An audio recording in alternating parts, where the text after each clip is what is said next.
What's up, everybody? Welcome to Seeing Greene. I will be your host, David Greene, and I'm joined by my good buddy in real estate, Rob Abasolo. And if you're listening to this podcast, you are part of the ever-growing and thriving BiggerPockets community. In today's show, we get to connect with community members like you directly by answering listener questions that everyone can learn from. I'm David, and I brought backup for the show. What's going on, Rob? Hello, sir. How you doing? I'm coming to you 6 hours ahead of you. Actually, no, I'm coming to you, I think, 9 hours ahead of you. Yeah, where are you? I'm in Copenhagen, Denmark. That's right, you are. And Rob, what were some of your favorite parts of today's show? So, kind of alluded to it here in the intro. We're talking about how to get out of a bad deal. We had interesting MTR fiasco, if you will. We helped talk someone through some of the possible exit strategies that they might have. Yeah, there were a lot of horror stories in today's show. We had the MTR. We have somebody who went way over budget on a rehab, and we talked to him live about how to get out of some debt. Yeah. And I actually felt like he had a little bit of clarity too walking out of it. He's like, wow. And that's proof that not everybody knows everything. Like in today's show, we're going to be getting into a medium-term rental that did not turn out as planned, a rehab that went way over budget and got somebody deep in debt, and more. I'm excited to provide a little bit of clarity from across the world. So let's get into it. This is Parker Hobson from Las Cruces, New Mexico. I'm planning on having around $40,000 to $50,000 saved within the next 2 to 3 years for my first rental unit. I'm looking at getting started and just wanted to know what you guys recommended as far as what to invest in.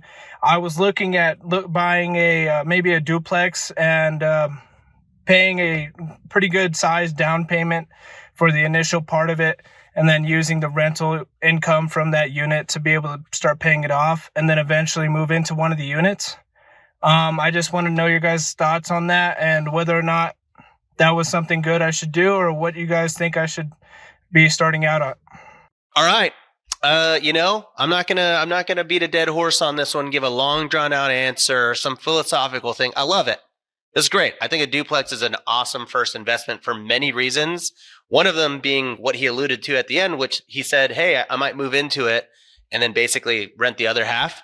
What I like about duplexes is that it gives you seasonality. You can make 2 incomes on the same property, which is what he's going to start out with. And then he'll move in and effectively house hack, subsidize his own mortgage by having the other person pay for it. Maybe he lives mortgage free. He has a duplex. He gets into a property. He could, in theory, if he wanted to house hack first, he could get into this property for 3.5%. Although he says he wants to do a sizable down payment, but regardless, he's got a lot of options in the duplex world. Big fan. Well, he can only get into the duplex with 3.5% if he moves into it when he buys it. So I didn't love the idea of putting a big down payment and then moving into it. You're sort of getting the worst of both worlds. He's doing it backwards. Yeah, the better way is to buy it to move into and then move out of it, because then you can get the lower down payment. I'm guessing the reason he wants to put $40,000 to $50,000 down is he thinks that'll make it cash flow. I'm not a huge fan of putting extra money down just to force something to cash flow unless you feel it's in an area that's going to appreciate more over the long term. You're sort of cutting corners on finding a good deal when you're like, well, I'll just dump a ton of money into it and eventually it'll cash flow. And that slows down how quickly you can buy additional rental properties and build your portfolio. So if this is in an area, Parker, where you think that thing's going to be appreciating a lot, then I'm okay if you dump more of your capital into it because you're going to get it back out through future equity growth. But if it's kind of a stagnant market, you're somewhere in the Midwest and you got to put $50,000 down to make $125,000 duplex cash flow, you're slowing down the growth of your future portfolio by a lot to get into it. But he didn't say that he was going to put down a bigger down payment so that it could cash flow. I think he just said that he was putting down a bigger down payment just because he wants to put down a big down payment, right? I interpret it like I'm going to put the money. Yeah, he did say I'm going to put a big down payment. And then he said maybe move into it and use the cash flow to pay it off. So I'm assuming the only reason someone would put more money down is to make it cash flow. Because if it would cash flow without that, don't put more money down than you have to. I'd rather you keep that money in reserves than throw it into the equity of a property. Okay, got it. So I interpreted that as, hey, I'm going to put down and I don't know what big down payment is. I mean, he said 40, 50,000. I assume that's 20, 25%. I assume that when he said he's going to put the extra cash flow, he might make $500 or $1,000 a month in cash flow every month owning this as a long-term rental. And instead of pocketing that and saving it up, he's just going to apply it to principal. If that's the case, I'm okay with that. I know it does slow things down, but knocking out principal early on in your career, never going to be a bad thing in my mind. Unless you can't buy more real estate. So if the goal is to buy more, that's not a great strategy. If the goal is just to get something and make a good financial decision, put yourself in a solid bet while you focus on making money, starting a career, finishing up school, something else. I do think it's a great idea. And I'd rather see you, and I think Rob would agree with this, buy a duplex or a triplex or a fourplex over just a single family house for the first one. Yeah, I like it. Two incomes on one property, 3 or 4. I mean, it really just starts to, it starts to work out pretty nicely in the future, I think, as rents go up. There you go. So well done, Parker. Glad that you're a fan of the show. Thank you for submitting your question, and best of luck to you on getting this property. Remember, if you would like to be featured on an episode of Seeing Greene, we want to have you. Just head over to BiggerPockets.com/David, where you can submit your question just like Parker did, and have Rob and I answer it on a future episode. Up next, owning 5 houses outright. Should I own or finance these for an easy 8% return? Stick around after the break. What would you do if you could buy new construction homes up to $20,000 below market value? That's right, $20,000 in instant equity. Yeah, you heard me right. $20,000 in instant equity. What if you could use that same $20,000 towards your down payment, or use it to buy down your mortgage rate? Talk about being spoiled with choices. Right now, Rent to Retirement is offering investors their choice of incentives when they invest in a new turnkey property. Your options? Up to $20,000 below retail pricing on new construction homes, aka instant equity. Or you can choose a 5% down payment credit, which means less money out of your pocket. Tired of high rates? Well, you can use that $20,000 to lower your interest rate to as low as 3.99% and even score free property management for a year. Rent to Retirement's final option? Get ready for this. No money down investor loans. So take your choice of instant equity, no or low money down, or a rate as low as 3.99%. To learn more, visit renttoretirement.com or text REI to 33777. That's REI 33777 to take full advantage of these limited time incentives. And welcome back. Rob and I have been holding our breaths this entire time, and I am grateful to say you made it before we passed out. All right, our next question comes from Daniela Davis, who says, "Hi, David. My name is Daniela Davis from Denver. First, I want to express my deep gratitude for the time and effort that you dedicate to helping others get into real estate investing. Thank you for sharing your knowledge and helping us make informed decisions. Last year, I bought my first real estate investment house located in Sarasota, Florida, 10 minutes away from the Siesta Keys. The house is a B-level property in a B-level neighborhood, and I purchased the property for $690,000, then invested an additional $20,000 in remodeling. Fortunately, I did not verify the information provided by my agent regarding HOA restrictions and home insurance costs. I trusted the agent because she was recommended to me by one of the MTR gurus as a high professional, investor-friendly agent. I had planned to implement a medium-term rental strategy, but I cannot do so due to the HOA restrictions and the high insurance costs. The HOA restrictions limit me to renting the house only twice per year, and the insurance cost for rentals shorter than 6 months is significantly higher, $12,000 to $14,000, compared to normal rentals, which are only $4,000. I learned about these restrictions after I could no longer return my earnest money. I've been trying to sell the house for 6 months, initially listing for $710,000, but I haven't received any offers. Dropping the price further would result in a loss of at least $42,000 due to agent fees. Given my current situation, would you recommend selling the property, including an offer of seller financing, or keep it as a long-term rental for a few years and then consider selling it after? What key factors should influence my decision?" Really good information there. Well worded. Not a great situation to be in, though. What are you thinking, Rob? Well, first and foremost, she's talking about doing the midterm rental strategy. I don't think, would she need short-term rental insurance for that? Would that not count as long-term rental insurance since the stays are 30 days or more? I don't think insurance has that 30-day or more thing. That tends to be like a requirement that city municipalities will put into place. But for insurance, I don't think that the 30-day number matters. I think it's more strangers are going to be in your house, not you. Yeah, but we don't have to unpack this now. I guess she's probably done her due diligence. My first question is, if she can just long-term rent this and break even, I think that's the play. I think she kind of rides this one out until she doesn't have to lose $42,000 at the closing table. If that's an option, my guess, if she brought it up, my guess is it's an option to break even. Yeah, if that's possible, heck yeah. Like, for sure, done answering the question, rent it out. Even if you're losing a little bit, every month. That's better than losing $42,000 up front. Definitely. And if you think the area is going to continue growing, that's good. Now, what if it's not an option? What would you recommend there? Well, she said that she include offering seller financing, but I don't know how she would do that if she's got debt on the property. I guess she could do like a mirror wrap where she's effectively, I don't know. Yeah, is that even an option if she doesn't own it outright? Well, I think what she's referring to is like giving the loan away, like a wrap, when she sells the property. Honestly, thinking through it, the rent to own situation might still be good. She might find someone that's willing to give her an option, let's say like a $10,000 or $20,000 option, and then rent it from her. And then in a year or 2 or 3 years, when that option is over, they have the option to buy it from her at whatever sales price that they negotiated. If they walk away, now she's got this $10,000, $20,000, $30,000 option that she can keep and maybe then sell the house, and then it wouldn't be as bad of a haircut. That could actually kind of work. Do you think that she'd have a hard time finding someone that would want to do that when she's having a hard time selling it now?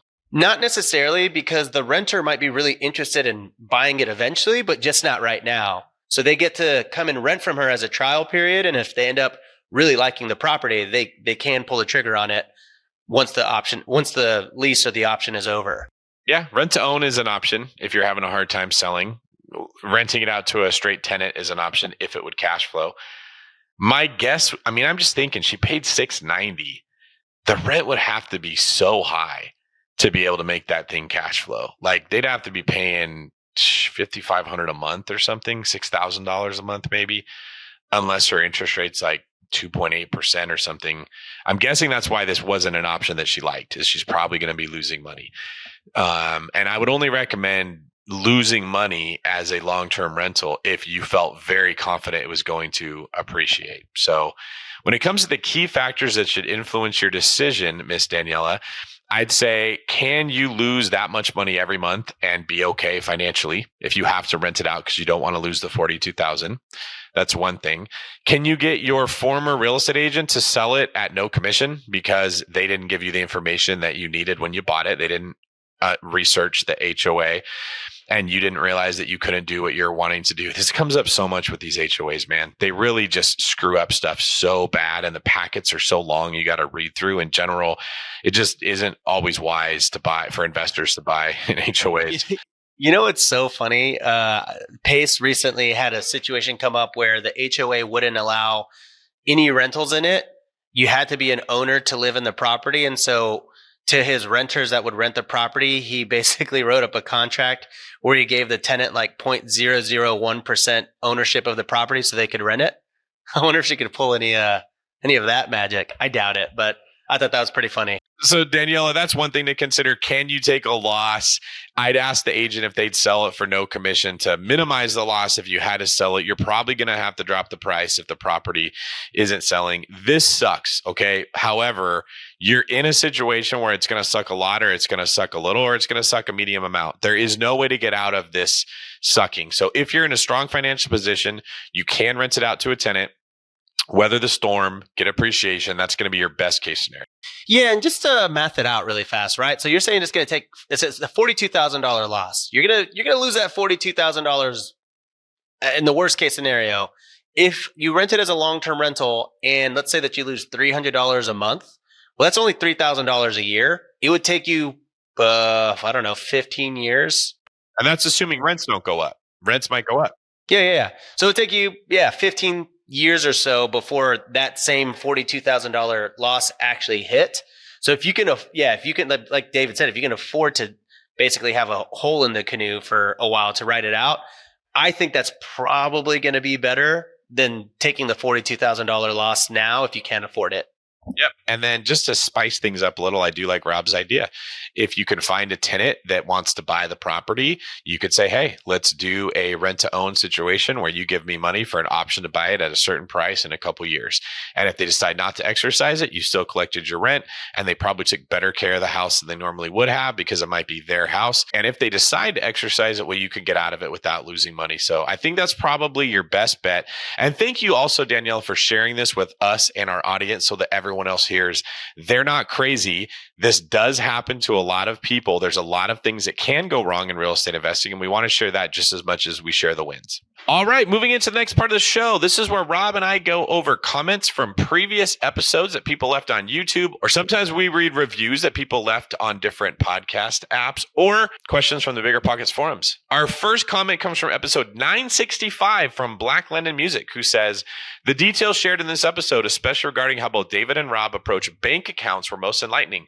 Seriously, these are the details that get glossed over throughout most of the episodes. I completely understand that you're trying to teach the masses, but these are the details we want and need. Please open up more about these approaches. Rob mentioned the profit first method. It would have been great to go deeper into that and compare why each of you use the system you use and how profit first differs, etc. Perhaps another episode. This side conversation alone made the episode gold. Nice. Okay. Yeah, I'm always scared to talk about that stuff because I'm always like, I don't know. Don't do what I do. I'm probably doing it wrong, but I could definitely see like those are the answers I always wanted when I was getting started too. So yeah, maybe we should do an episode on this. And for sure, people will say we're doing it wrong in the YouTube comments. We just don't read those ones on the show. We always read the most engaging comments, like this one from Brady_Morgan. Always have separate bank accounts for your investments so that you do not commingle funds, which could cause a lot of headaches if you ever get sued or audited. Yeah, that's right. You don't want to pierce the corporate veil, as they call it. Yeah, I don't know if that's the case. I don't know if it's commingling if you're putting your own money into your own bank account.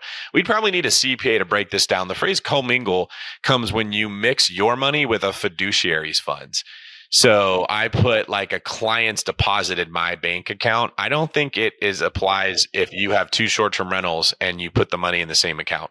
No, it's more just like if you, well, in this particular case, no, but basically if you have one LLC and you're using that LLC's credit card to pay for other LLC expenses. If they're owned in different, yes, I can see that. If you have title. Then you're commingling, and then that's what they call piercing the corporate veil, where basically someone says, oh, well, see, this LLC is attached to this one, so now we can sue that. You know, we can come after all of it. I think. Go talk to a lawyer. Yeah, that's a situation I think you'd be right in that case. All right, next comes Rachel Schrepfer.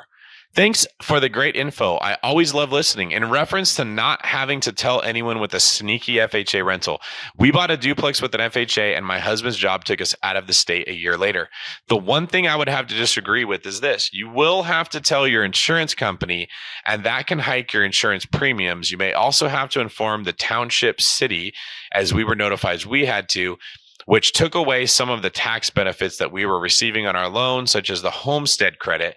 This jumped our monthly mortgage $600 in 2 years, so just be aware that there may be some sneaky hidden issues depending on location. This home was in Michigan. Totally. Yeah, makes sense. So basically, if you have primary insurance, it's going to be cheaper than landlord insurance. And if you turn it into an investment property, you need landlord insurance. So yeah, that makes sense. We probably should have clarified that. Yeah, that is how that would work.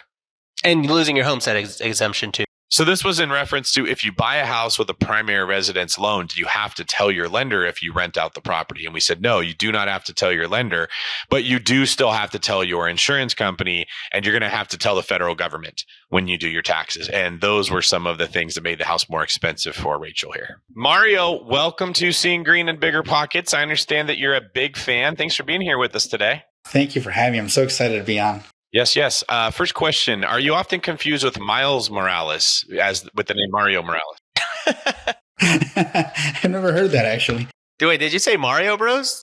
No. Yeah, he's Spider-Man, but he's Mario Morales, like Miles Morales. And Oh, I see. anyways, well, thank you for joining us today, Mario. What's on your mind?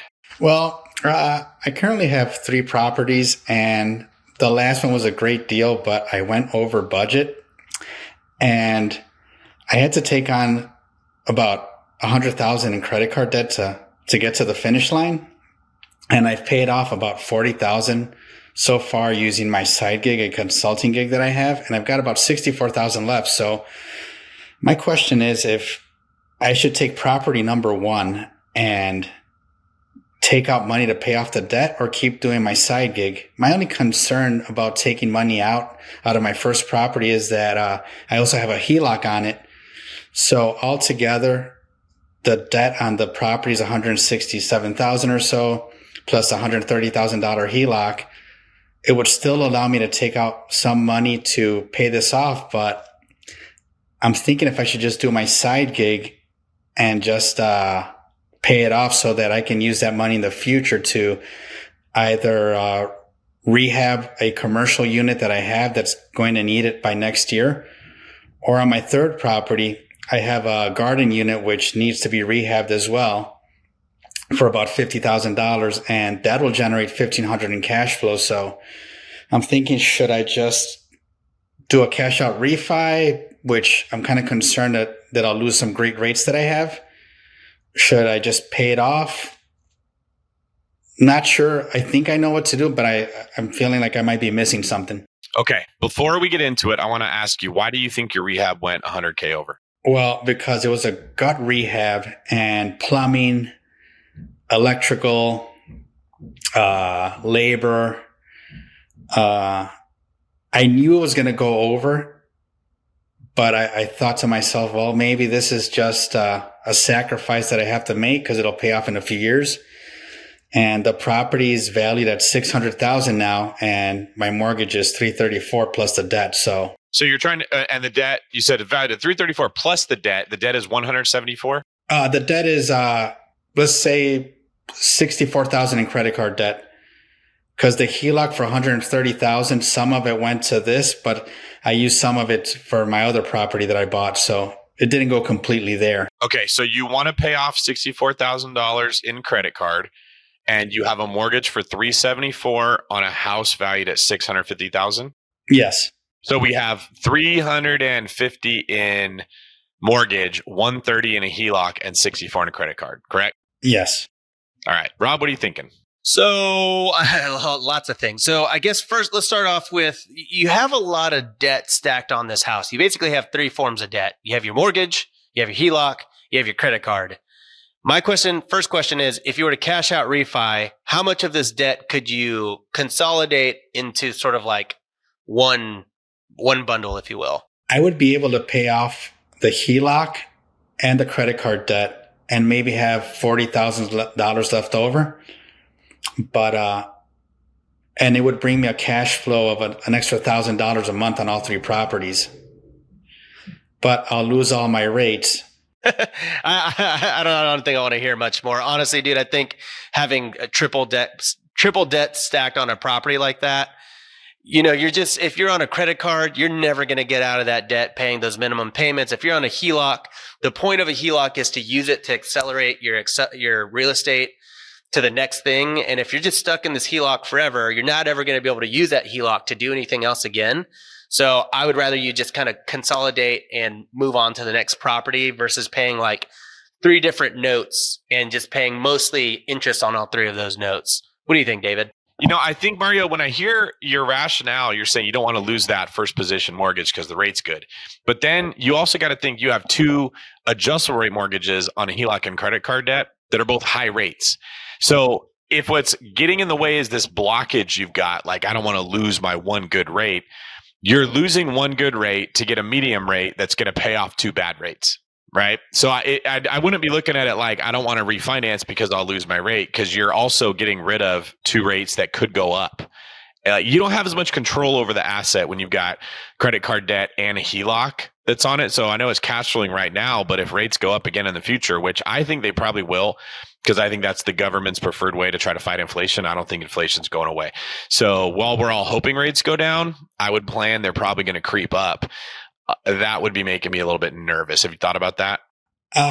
A little. I've just, based on my limited experience, I thought that maybe if I can pay off the $64,000 in credit card debt within a year using my consulting gig, maybe I could suck it up even if rates go up and just worry about the HELOC. Because right now, my cash flow and all the rentals is $4,000 a month, but $3,000 of that goes towards the HELOC and the credit card debt, which leaves me with $1,000. Right. So if you consolidate it, you're still at $1,000 anyways, right? If I consolidate, I think I'll be at $2,000. Yeah. Oh, so why are we not consolidating? Right. That's the question that I've had, but rhetorically not. Do you have another way to pay off that $130,000 plus $64,000 other than a refi? Just my side gig. And how much does that pay a month? Like, my side gig can pay off about $1,000 a month, and I've been using the 1,000 left over from the rental income on top of that to pay off the debt. So I paid off 40,000 already in 1 year. So I was thinking maybe if I could pay off the credit card debt and then wait for the HELOC till rates come down to 6 or 5. I don't know. I mean, is the city of New York paying you good money to fight crime? I know I don't want to put your secret identity out there for everybody to hear, but like, if you had some way, Mario, that you're telling me that you could save a lot of money and you could pay that thing off in a couple years just because you were raking it in with the business, I might say, hey, keep that lower rate. But we don't really have anything on the horizon. I mean, at the numbers you're talking about, $2,000 a month between your side hustle and the cash flow comes out to $24,000 a year. So that's like, to pay this thing off would be like, what, 6 years, 7 years? Yeah, like that's a long time to hope rates don't go up and to not really be able to buy any of the real estate. If you refinance it quickly, you get yourself into a position where you've paid off your debt and you have a fixed rate, you can start thinking about buying more real estate for the future because you know what you're going to expect on this one. Yeah, I think the mistake I've been making is I've just been focusing on thinking that just getting rid of the credit card debt is good, but you're putting both together. You're saying that I got to get rid of the HELOC and the credit card debt. Yeah, because HELOCs are adjustable; they go up, and that can get you hurt. Yeah, you have a very limited timeline on that. What's your interest rate on the credit card? Well, yeah, it's an average of 22%. Because it's a few credit cards. Yeah. So, I mean, going back to David's point, you're worried about losing the interest rate. What's your blended interest rate when you think about your mortgage, your credit card, and your HELOC? Your blended interest rate is probably like 12 or 13%. That's kind of what you're paying when you smash them all together. Get out of it. Consolidate. As long as it doesn't, it's not going to make you upside down or else the bank wouldn't do it, right? So consolidate, take your $1,000 a month, stack that with your side gig of $1,000 a month, $2,000 a month, 24 grand a year. Now you're not trying to pay down, these individual debts. And now the $2,000 extra every month is now a positive thing. You're now making an extra $2,000 a month, $24K a year. That goes a long way. You can buy a primary, house hack that, sneaky rental strategy. But for me, I just don't really like you having so many debts over your head on just one property. The other option we didn't talk about would be if you just sold it and put the equity into another BRRRR and didn't take on as big of a project like you did on this last one that got out of hand. What are your thoughts on that? I didn't think about that at all, but my first property that would probably solve all of this, I would like to upgrade and get into a Class B neighborhood, which is the last property I have, which is a great tenants. Everything's just great about that, except that I went over budget. So if you sold this one, I'm guessing you'd be left with about $150,000 minus closing costs. Is that about right? If you paid off all the debt? With my first one where I have the HELOC, well, no, if I sold the one where I got into debt, yeah, I'd probably have about 150. So if you had 150, you could go buy something for like 200, 250 that needs $50,000 worth of work. You could use a bridge loan, put 10 to 15% down on the purchase and the rehab. So you wouldn't need a lot of money, and you could just make sure you buy a cosmetic one. Don't get into anything that you got to tear down to the studs. Don't get into anything that the city's going to have to get involved in where you have to coordinate between different subcontractors. You go in there, you tear out the kitchen or you upgrade the kitchen, you put new floor paint, you fix the bathrooms, maybe a roof, but none of the complicated stuff you got into. And then you refinance out of that and go buy your next property. I think you just took a huge bite and then choked on it. And you're finally like, okay, I can breathe again, as opposed to just taking a bunch of nibbles in a row. Yeah, exactly. That's exactly how I feel like I can breathe again. Yeah. And it sucks when that happens, when you come up for air.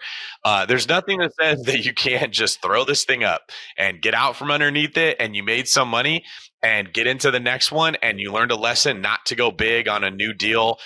Like let those tear down to the studs, leave those for the contractors. That's a contractor special. Let those people that do this every day handle that. You stick with something a little more cosmetic that you can add value to. I will agree with that in the sense of like you went a little over budget on this first one by 100K, not a minuscule amount. But I would say that on your next one, you're probably not going to make the same mistakes or even close to them. I'm sure you're going to be a lot more careful. I'm sure you're going to be a lot more dialed in. So I think you'd have probably more success with this next one if that's the route that you want to go to. So I don't mind that advice either. But regardless, I think this whole, $1,000 a month cash flow thing, if that's where you end up after a cash out refi, that's amazing cash flow for a single property. So it's either like, do you coast on that $1,000 a month and live life happily? Or is your goal to go out and do bigger things in the world of real estate? And if the answer is yes, then maybe consider David's option and say, hey, I want more properties. Go do another bigger BRRRR. Try to get that $1,000 to maybe $1,500 or $2,000 a month on your next property. No, and I'm sorry. What I meant was that if I do the cash out refi and pay off all the debt, all 3 properties will go from cash flowing $1,000 to $2,000, which is still good and better than where I'm at. So if you do that, you win because you get more cash flow. If you sell it, you win because you can go buy more properties and add equity to every property. So it's really just about, do you want the upside of a bunch of more wins where you sell it and you start burning and adding cash flow and adding equity to your portfolio a little bit at a time? Or do you want to just say, I'm done, I'm taking a break, I'm going to refinance, get to $2,000 a month, and I'm just going to enjoy that and save up money to buy the next house? I definitely want to keep growing. So based on what we talked about, I think cashing out refi and taking care of all this debt is the way to go. And then settle in with my $2,000 and let that settle and then go from there. Yeah, plus $1,000 from your side gig. That's $36,000 a year, man. That's a lot. That's a lot of money to save to start nicking away at like building the portfolio, I think. Yeah, I think this is definitely the way to go. And I just needed to hear the other part that I was missing. And I think I got all of it. And you're right. I just didn't put that simple thing in perspective. Like, why carry on that weight and just making $1,000 when you don't? It's so dumb when I say it out loud. It's stressful, man. When you have those credit card debts and HELOC debts, like the difference between having it consolidated into one mortgage and making $1,000, you're like, woohoo, $1,000. The other scenario that you're in, you're like, oh, I'm only making $1,000 after all my bills. One of those is significantly better than the other one. Do that one. But in this case, you're going to go from 1,000 to 2,000. So you're going to go, woohoo, 2,000 versus, oh, I only have 1,000 left over after all these bills. Like, there's just not comparable in my mind. No, for sure. No, I know what I have to do now. Well, we're glad you joined us today. This is really fun. Everybody gets to hear it. And don't feel bad. When you're in the middle of the crap like you're in right now, it obfuscates your options. You just don't see those angles because you're stressed and you're worried and you had a plan and you're trying to work out that same plan better as opposed to thinking, oh, there could be another plan. So thanks for coming on and letting us talk with you about it. No, thank you so much. And let me just say, David, I am flattered that you have been using my word of the day calendar that I bought you for your birthday. Obfuscates? Yes, absolutely. The first thing you ever bought me that was actually useful. Thank you for that. Well, thanks, man. We're glad you're here. Let us know how it goes as you're progressing forward. Go forth and prosper, man. Take care, David. Take care, Rob. All right. And that was our show for today. Thank you, everybody, for joining us. Remember, we want you on a future episode of Seeing Greene. Simply head over to BiggerPockets.com/David, where you can submit your questions to be answered on this show. Today, we covered the 8% return selling owner finance versus just selling all at once, a medium-term rental fiasco that we're trying to get out of, putting more money down on a property to save for a future down payment versus scaling quicker, and who you need to notify when you move out of a primary residence and get into a rental property. If you want to know more information about Rob and I, we're friendly. I promise. Reach out. You can find our information in the show notes. Tell us what you thought. If you're listening to this on YouTube, please leave a comment. And if you're listening to this on a podcast app, please take a second to leave us a review. They help a ton. If you've got a minute, check out another episode of the BiggerPockets podcast. And if not, we will see you next week. This is David Greene for Rob. I finally gave him a compliment of solo. Signing off.